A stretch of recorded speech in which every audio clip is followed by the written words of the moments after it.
Good morning. It is 6 minutes past 9 on your Women Radio 91.7, and you're welcome on Panorama.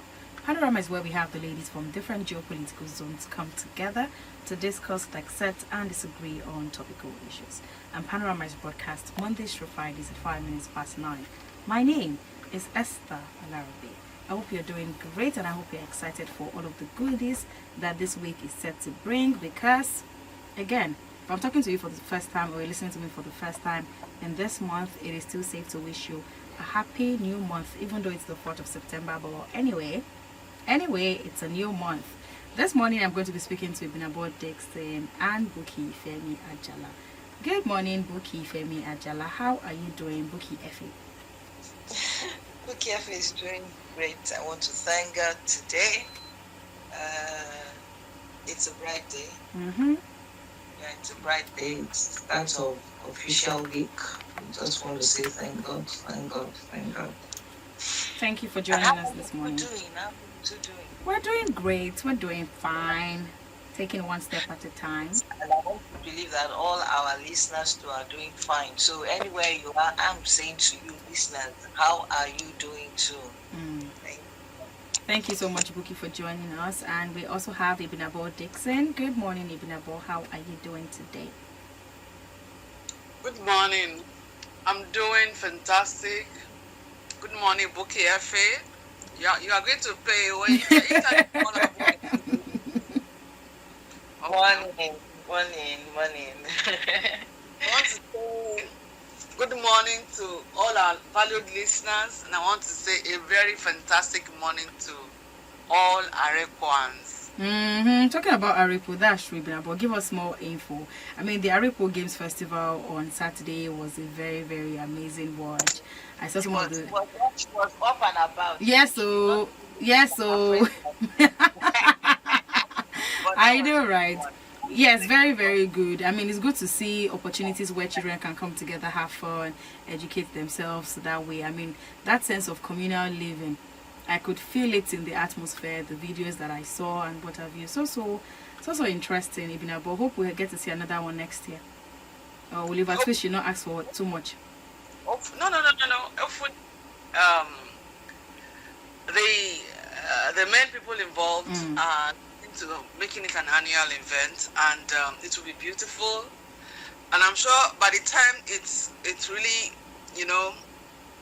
becomes well, set and everything, people, other areas, people from the neighborhood communities would probably also be part of it. You understand?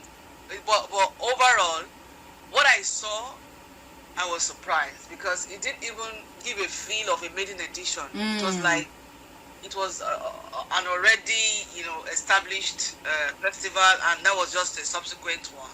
It didn't give a feel of a maiden edition, and I'm saying kudos to the organizers. Truly, because it looked so put together, like everything. The children had fun, even the adults as well.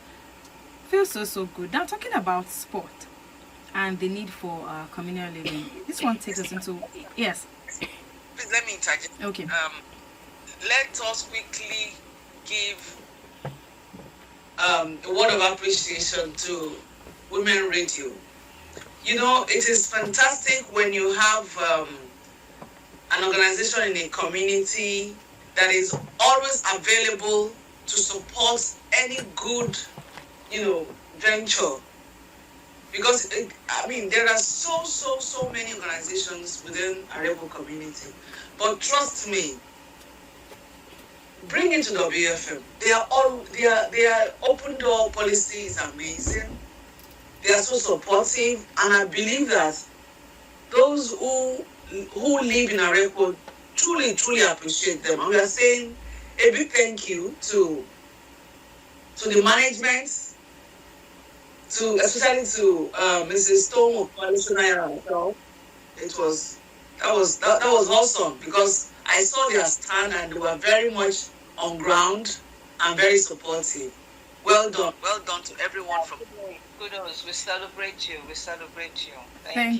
Thank you. I mean, it's just part of the CSR. At the end of the day, when you have organizations in communities and people cannot feel the impact of that organization, people will just look at them from afar and be like, okay, yes, they're there, but what difference have they made? And we really hope that we get to do more for our Igbo community and women most especially and their children. So this conversation takes us into the first story of today, having to talk about sport and communal living. So a certain landlady has been arrested somewhere in Ogun State, in Songwater. Now you probably will be wondering what happened. According to eyewitness, 3 children were playing football somewhere around in the community, and somehow this football got into her compound. And you know the way they do things back then, when children will play football into your compound and you complain, sometimes they get to break window panes and stuff. But this time around, this woman seized their balls, she accosted the boys, she beat them up. However, she was able to get handcuffed.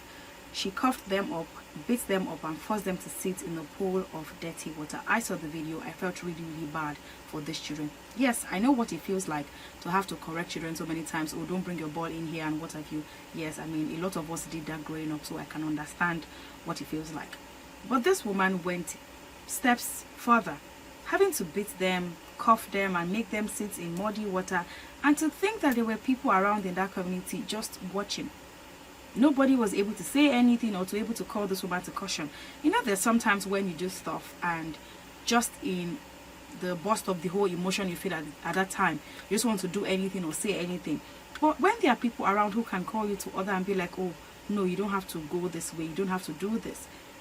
Regardless of whatever it is that these children have done, they're children, and from what the video portrayed and the report, they did not damage or vandalize anything. But this woman went on. Now, according to the case that was reported to the police, this woman claimed that the boys were thieves. When she was being interrogated, she could not show or tell us what exactly these boys had stolen. I'm not saying that children should be allowed to behave unruly, but there's some times where we also need to call ourselves to order when people act a certain way. I know it can be hard when you have children play football on the street, especially in some rural areas where you see that happen a lot. But I think this woman took it a bit too far, Buki. Absolutely, she went overboard. You know, she really went overboard. But let's talk about the woman first. I'm happy that neighbors called the attention of the police, because this one now, I mean, you could use the word wicked. You're now abusing those children. I mean, you are now inflicting pain, to them. Why would you handcuff? Are you police? Did they steal? That what did they steal? She could not talk. And they now made the children to sit in dirty water. I mean, that's height of wickedness. There are people like that they are really wicked. You don't want to tread around them. You don't want to have anything to do with them. Yeah, you could say at times it's a mental illness, but let's call it what it is. I mean, they're just being wicked, and I'm happy that the security people have nabbed her, and that will teach her a lesson. Now, yes, going to community sporting and things like that, and you rightly said it. There are times that children just, they just do their thing, and the ball gets into your compound, breaks, the windscreen, injures somebody. Quite a lot of things happen, and it's like, oh, you people stop playing, and all that. Yeah, we cannot stop them from playing, but we can create. We can create the spaces for them. I long for communities that intentionally they will create a space for recreation, and I see that coming into the new modern way of doing estates. They create a place where people can play, do your sports, and recreation. we need to begin to get to that point. And I think we need to advocate for that in the communities. Even if you cannot create it the way you want it, you can demarcate a space for it and let the children have energy. They have to dissipate this energy. And recreation is good. It's not just for the children, even for the adults. I mean, there was a day a friend of mine lifted me towards Oba or whatever. So I think he was staying there before. And I said, and he was dressed up, for football. And I said, football, okay, all the way from this place to Oba. Wait till they happen. He said, oh no, that when he was living there, I mean, the adults, they decided to have a club. And today is one of the important whatever. So it just has to show up for them. And that just sparked a thing with me that, oh yeah, I mean, first, people are really intentional. And that's why, I mean, I love what, this community have done. But beyond that, this has to do with the ACCDA, what do you call them? The chairman, the landlords association, yeah, they are the ones that would come up with this idea. That, okay, if you want to play whatever, we have demarcated this place for you. And I think every community should actually do that so that we don't have things like this. You'll be honest, some children destroy things.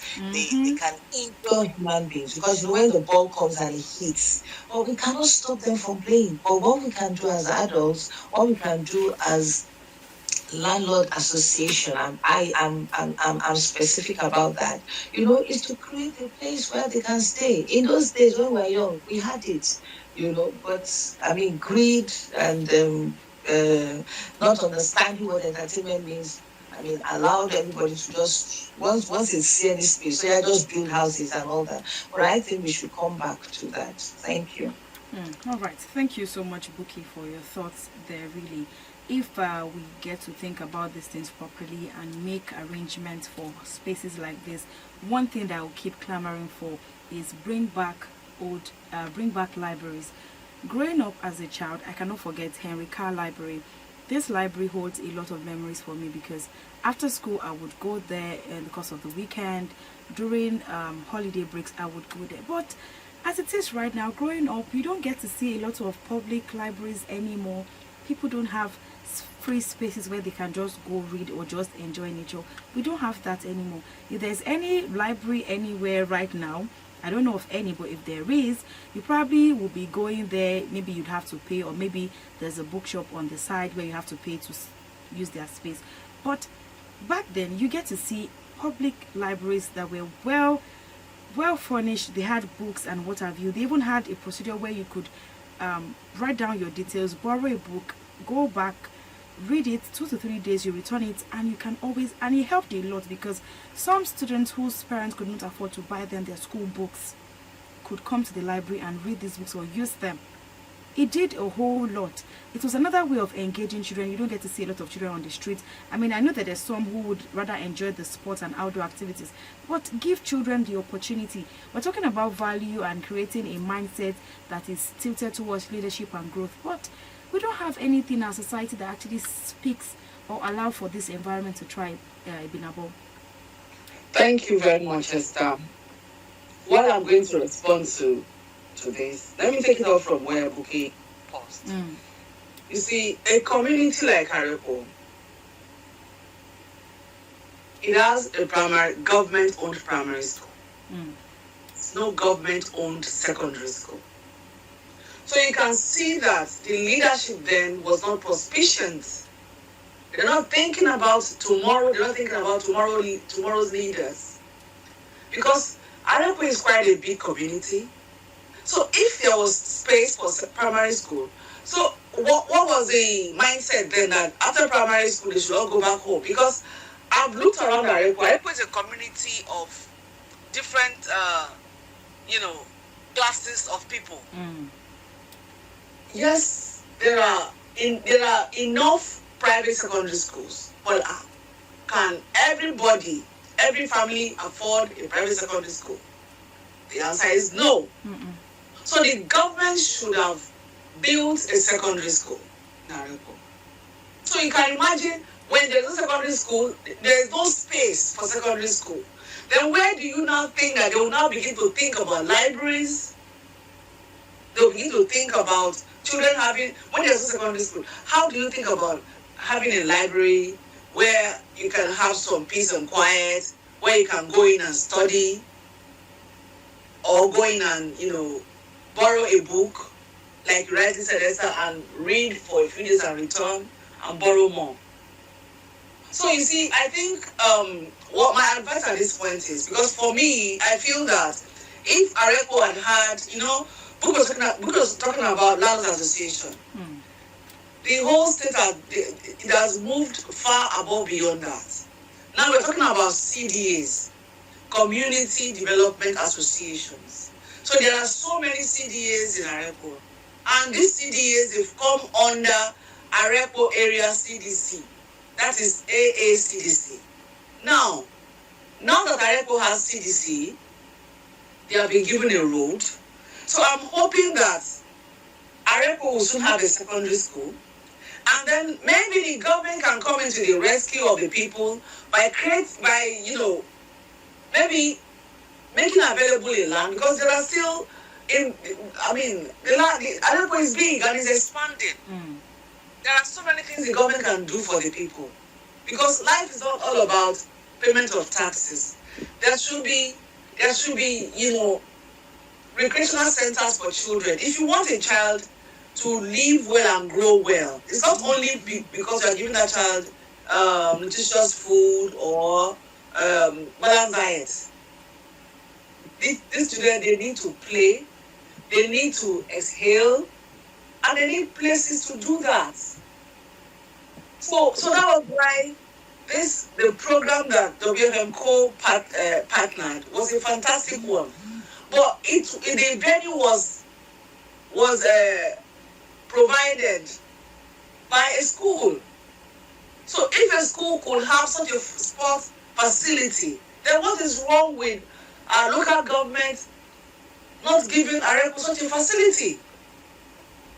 So that children don't play ball into somebody else's compound, whereby maybe such a person has probably cemented herself as one in the area.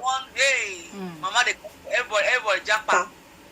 That if your ball mistakenly, gets into her compound, she would even want to blackmail you, not mind that you are a child, as a thief.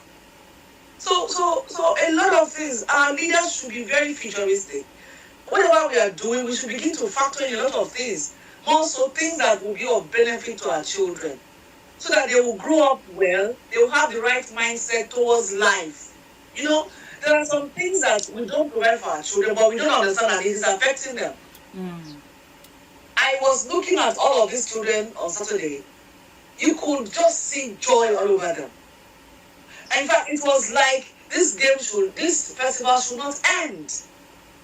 And that told a lot of stories. That these children are yearning for a recreational center like that, where they can go to. In that place, they had there's a basketball pitch, there's a mini football pitch, they had table tennis, so many games, and these games are up for state and national competitions.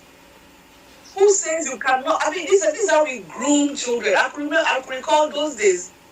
Most of these footballers that we have, like the likes of Okocha, the likes of Kanu, Eguavon, and all of them. They had fields. Though those fields were not properly, they weren't proper fields, but they still have spaces where they played football, where their talents were discovered. But now everywhere you go to, estate, houses. People are selling lands without putting into consideration recreational centers. Government has to step into this so that we don't have stories like this. Stories where somebody will just turn herself into the police, the judge, and the jury. It's unfortunate. Thank you, Esther. Esther, I want to create a picture that I had in mind. Okay. This is just to balance things up. because we do not know how many people are listening. And I totally agree with it now, that government now has CDAs and things like that. But for me, I always like to look at the building blocks. The people that make up even the CDAs, they are from the associations. So for me, it's more of having the landlords, because they have their own government, and they coming together, because I believe that they coming together, they will now develop, and then they are in the CDA, and then of course from there it goes to the local government. But you see, per venture, you have a CDA that is not working. We can't say that all CDAs are working. That's the truth. Yes, we are proud of our own hair, but I'm talking generally now. So would you now wait and say, okay, wait? No. So that's why I'm saying that let us all start from the building block, because there are some that are not even structured, right? So where it is, you will not keep saying that you have to wait. So, but they already have that organ, that small one. They can always come together and then now say, okay, all of us, right? Can we do something? Even peradventure, that person is not even doing anything. So I want us to look at it from that angle, and that's why I said I came in. But of course, we know that there's some cities, they are powerful, they understand what they're doing, and they are very progressive, and they are all about development. But in the case where there isn't, hey, the land associations should have to come. That is why they came together, for the development of their community. Thank you. All right. And Thank you. on that note, Okay. if you allow us, I want to give it to there's a CDA in Arepo that is Yawahab Dobby the CDA. Okay. The initiators of this project. You understand? When an initiative comes from a CDA, it's interesting. As a matter of fact, it will be a challenge to other CDAs. Because when you don't remember that you have children who need spaces to express themselves positively, then it is unfortunate. It's unfortunate, and this should be a wake-up call on everybody. Whether you are a landlord, whether you are a tenant, as long as you are a resident in a particular area, take it upon yourself to be part of the development of that area, anywhere you are in Nigeria. This is why sometimes some things that we could even do for ourselves or by ourselves, we continue to wait for government. And if you look at it, it is something that probably, if they really come together, like Buki said, it's something that they could even achieve. The problem we have is we keep happening things. We keep calling on the landlords. In some places, in some CDAs, the landlords are not resident there. They have tenants. So what you hear from people is that I beg me, I be tenant, what to concern me? No. Everybody must come together.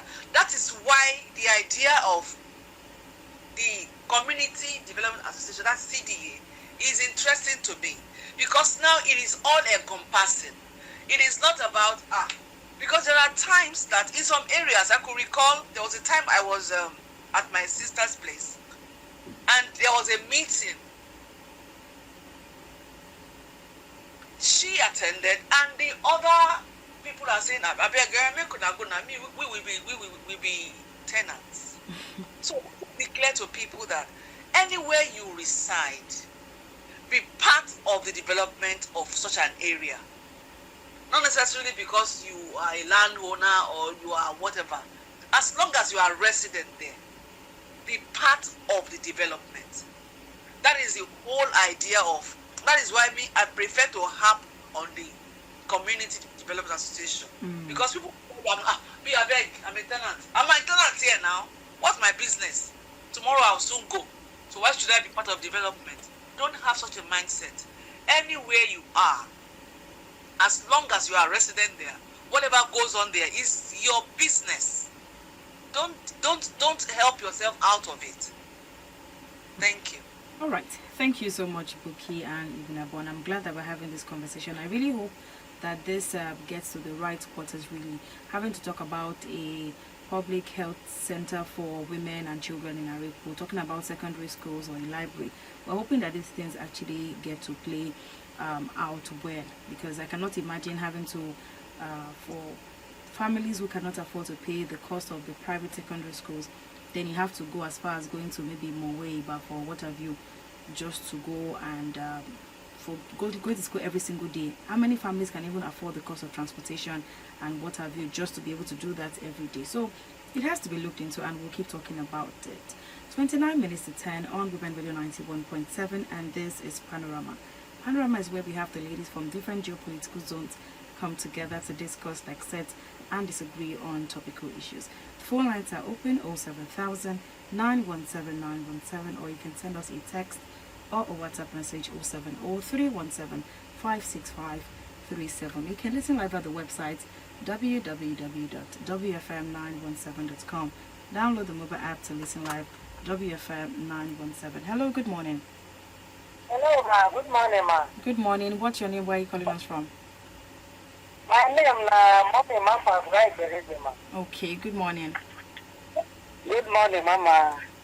How is the weekend doing? Weekend is fine. Okay, well done. Thank you. Yes.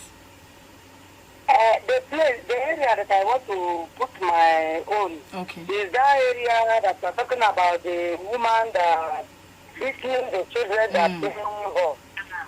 That woman is the heart of the wickedness. You get. As I speak with you right now, all my area in Nagura is where we are living together here. In my own house, these children from the age of 8 years down, all my neighbor children is my house. They are playing ball, making my money to night without excuse anything. I will have to think and give all of them, including my own 3 children. Then we play from both my own children. But the biggest one, they have the place, they are playing ball. Whether somebody buy land, they are not there. Then clearly they are playing ball. And go the primary school at our grind, there is in there.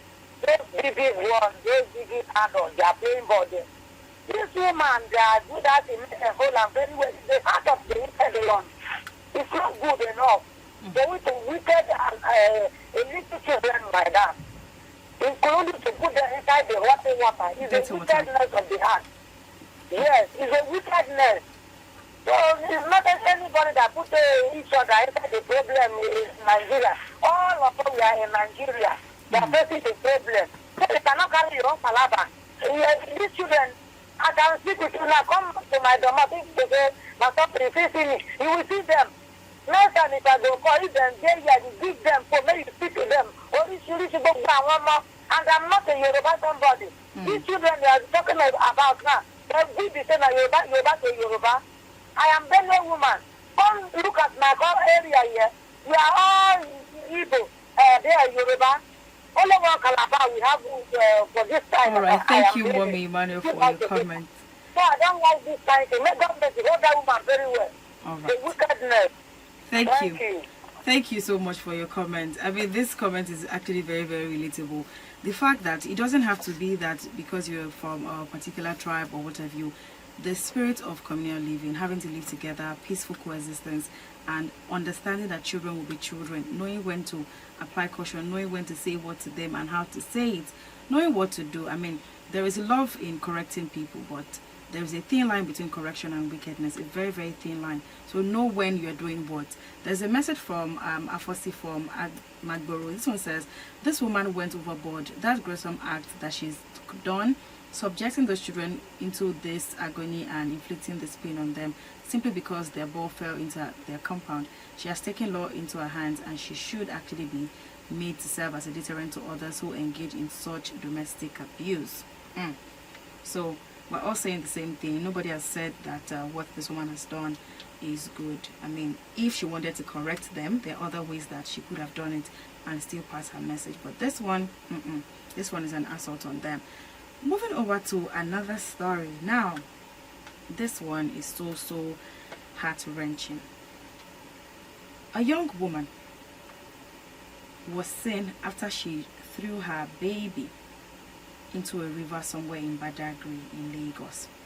Thankfully for this child, Good Samaritans were able to catch this child alive, and they were able to help the child stabilize. So when they engaged the mother, finding out what made her throw her baby into the water, she went on, and in the video you could see that this woman was very angry and let them say, but she's tired, she's done a whole lot.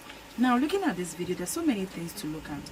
Could be postpartum depression, could be poverty, could be maybe she was abandoned by maybe her partner or her own parents as well, because she said that was what her mother did to her as well. So it's possible her mother also left her, and having to deal with all of this whole mental trauma, she just could not put up with the baby anymore. I saw the video, I listened to the woman speak, and you can tell that her words were laden with so much pain and hate, and it wasn't of just her own doing. So many experiences and exposure to different issues has made her toughen up that way, Buki.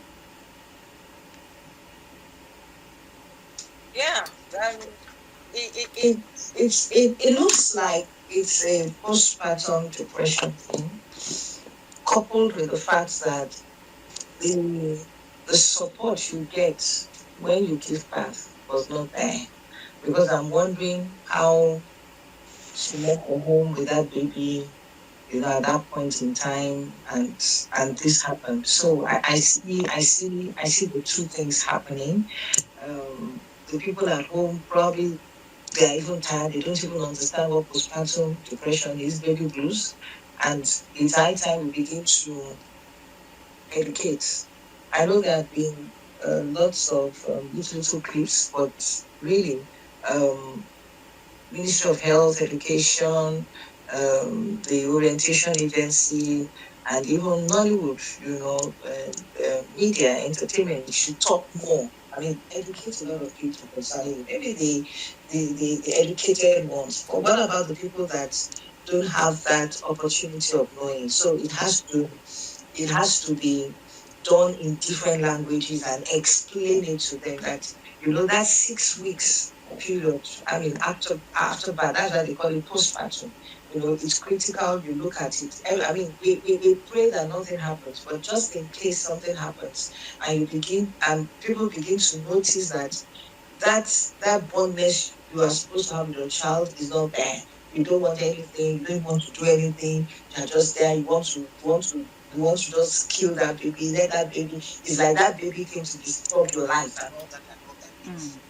It's not that it can't be healed. Yes, I mean, you go through therapy, and then, with care and support and the relevant medication, I mean, you come through it. You understand? So I see that, because when they were talking to her, she was just saying things, which shows that it's also an issue of support. Probably there was nobody there for her, and everything else happened at the same time. But thankfully, I mean, this is where I always want to thank God that the baby was rescued. The baby did not die. I mean, so kudos to those gentlemen, I mean, who just stood there, and the guy who went right into the river, to pull out the baby. Kudos to them. We celebrate them. We don't know them, but God knows them. I mean, we just celebrate you, and we pray that the Lord God Almighty will always be there for you too. So, but this is just raising an alarm, for the community, for government, for family members, that when this happens, what do they do? So I think that is what we should be telling now. What do they do? So where do they go to? When they see these things. I mean, so it calls for education. Thank you. All right. Thank you so much, Buki, for your thoughts right there, really, because I agree with what you've said, that not a lot of people have good information about this. Not a lot of people know that there's anything called postpartum depression. I mean, in Nigeria, people are still struggling to believe or to accept that there are different kinds of mental illness, and that it can happen as a result of day-to-day things. People think they're just trivial issues. There's some people who have had serious mental challenges just because of recurrent failure or recurrent rejection from people around them, and it has just put them in a place where they're not even willing to try. So you might think, oh, something just happened to somebody every day, and it's just the person's wahala and all of that. But it is pushing the person into something bigger than you think it is. And we also still don't have a society that allows you to be able to tell your truth without anybody wanting to tell you you're trying to make an excuse for what is not. And there's so many issues tied into it, really, Binabo. You're very correct, Esther. You see, when I saw that story and the video, a lot of things, came to mind. Like she said, that was what her mother did to her. And what came to my mind was probably she grew up in an orphanage. Because meaning that probably her mother too abandoned her somewhere and someone picked her up. Mm-hmm. And what are they? I'm just assuming though, So in such a situation, what do?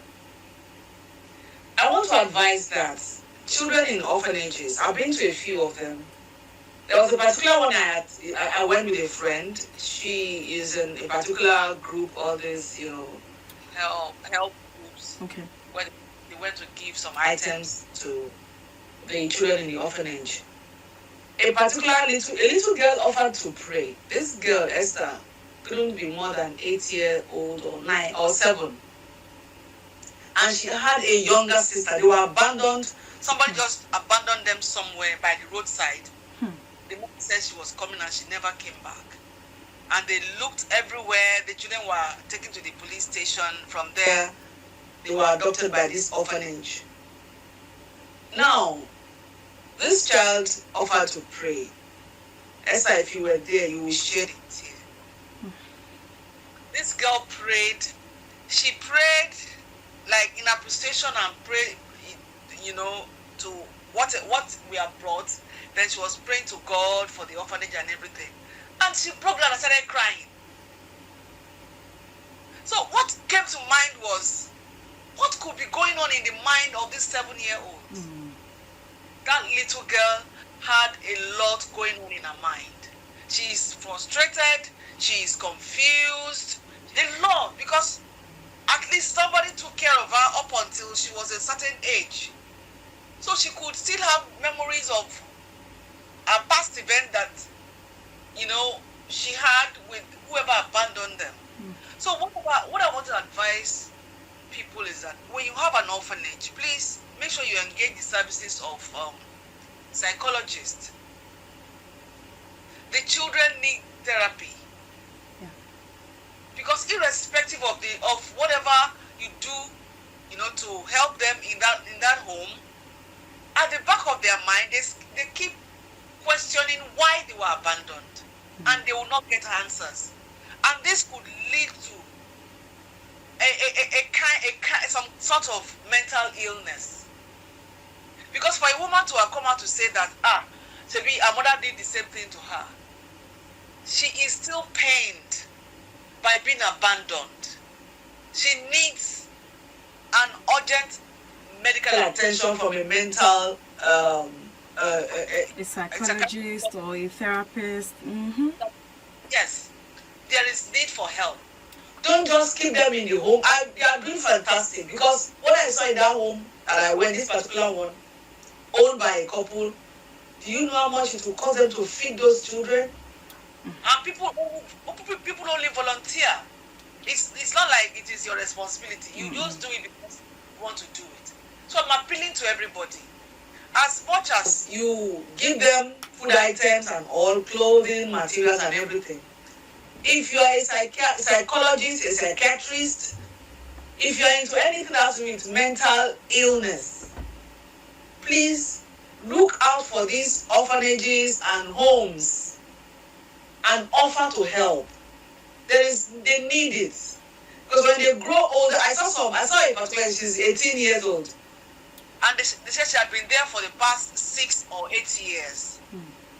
So what do you think our mindset will be like? So not all of them are able to overcome the pains, the trauma of being abandoned. So there is need for everybody. If you are into that profession, please look out for any of these homes and offer to help, because I don't think the people can afford you. And then governments too should come to their aid because they are helping government to do part of government's work. And also, I want to advise that because that baby, yes, at that point when the whole scene was being recorded, that baby could still be breathing. But you see, you don't know how well that baby is breathing. You don't know how much water is still locked in somewhere in the lungs. So what I thought, because they did well, I can't take that away from them. But you know, knowledge past knowledge. What somebody should have suggested was that some of them should stay back with the woman, the mother of the baby. Then the other ones, I saw some Okadas there. They should have taken that baby to a nearby hospital. Even I was talking about nearby hospital. I'm sure they will have done that. You know, the video did not capture that point. No. I was even going to say that, talking about a hospital now. It's another thing. There's so many reasons why people see situations or scenarios in Nigeria and not be willing to help. If you get to the hospital, there's definitely going to be a lot of questions. Whose baby is this? Who's going to pay for the services? When it comes to social welfare in Nigeria, we're still struggling, to be honest. We're struggling as a society. And now, away from taking the baby to the hospital or having to treat the baby afterwards, what happens after that? Did they return the baby back to the woman? Or who is going to be able to say, oh, I am better off having to take on this baby and I'll be responsible for this child? No, they will take the baby to the police station. That's the first place.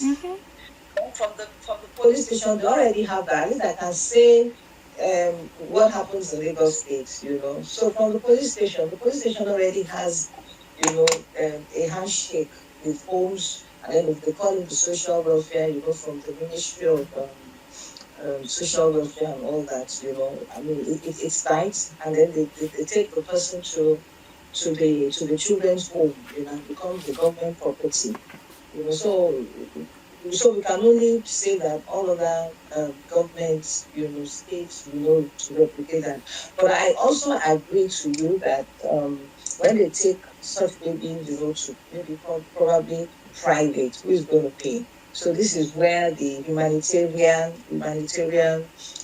attitude or humanitarian character comes in. I mean, they probably want to donate, you know, and at least ensure that first aid is done, you know, to be sure that the baby and all that. But I know that even with that hospital, they will tell him or her to take it to the police station, and then from there, they will know exactly what to do. Thank you.